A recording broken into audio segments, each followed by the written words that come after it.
I don't want to hear that intellectualism has nothing to do with heart anymore. I don't want to listen to the shit that if you're smart, your mind is obviously disconnected from your body. Fuck that. Come here. If I'm so smart, share my heart with me. Because it's only through heart that you can get smart in the way people use the word genuine.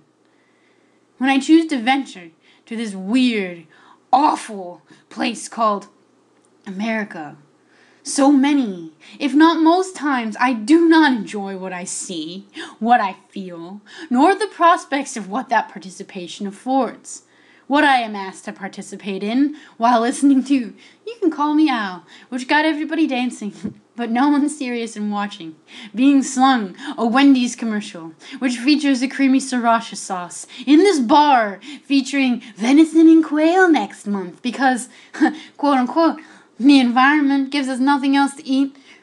We don't want food that comes from factory farms anymore. We want stuff with flavor, true, bold, real flavors.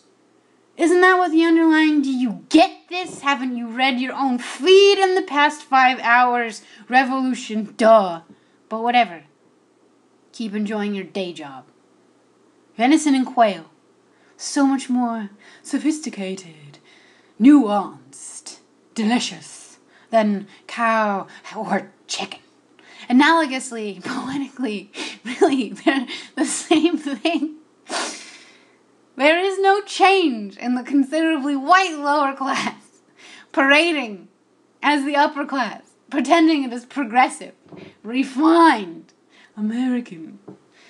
Eat a quail egg. It's not factory farmed. It's delicious.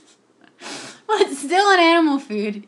That which, if we put into agricultural production, will mitigate not a single one environmental issue we have today. In fact, it'll exacerbate it. Sorry if that's too smart. Doctor Who versus Cops. 2 different scenes in the same bar. The same bar! Catering to different contingencies, being hip, so self-aware. Just admit you're confused, okay? Or is that too smart too? Doctor Who versus Cops, the Pope coming to town versus no one else but this city cares about the fact happening other than the fact that people will drive thousands of miles and burn thousands of gallons of fuel to visit the Pope and end up in Philadelphia for the World Conference of Families. Do you think he's nervous, that Pope coming to a place like this? So democratic, so hypocritical, so heartwarming in that very fact. It's why everyone loves Rocky. Yet there's no humanity here. There's so much humanity here. Don't you want to prove that to the Pope? Sorry, but there's a government-sanctioned border on a ridiculous portion of the ugly grid here to protect him, and thereby bar anyone from having an authentic experience of this city. Right, too smart. Anybody feel me in my frustration here? In the internal narrative here? Anyway, I'll keep going because I inherited, if not land or money or anything at all, other than tenacious persistence towards a sense of integrity, which, hey, still hard to find. And it's nice for a few moments, albeit a few moments, to exist in a place where the larger out there gives no shits about what happens here, because I can appreciate the tension and the uniqueness that exists between the ignorance and the struggle against the larger ignorance. Isn't that the spirit of Philadelphia? That awful, tough, wonderful mishmash struggle that no one external to Philadelphia notices because there's so much other shit always going on, like episodes of Cops juxtaposed with advertisements of Wendy's Sriracha Chicken Nuggets. Stop thinking so much. Use your heart. As my heart lies bleeding like it's been sautéed rather expertly by sheer and shorn ignorance, and the smashed chatter about the meanwhile fucking venison and quail featured at the bar next month because we're, so evolved in our choice of food, as long as it involves animals. Whatever. The bar offers their fall rollout of venison and quail next month because God, and Francis forbid, this bar is deep enough in South Philly and would and could never, at this point in its upwardly mobile development, be associated with beef or chicken. So the culture here will erase itself, not in humility, but in pride. And history will continue, rolled out like a pizza dough. But not pizza dough! That's okay. Yet really, there's no heart in that. Only formula. It's so safe to be hip these days. Yet there's no true sense of revolution about how we choose to cultivate this earth, how we choose to be in relationship with her, as long as it's helping you make money and look good to all your friends. How we choose to use these resources she has so graciously provided for billions of years. Keep it rolling, world. Keep it rolling, people.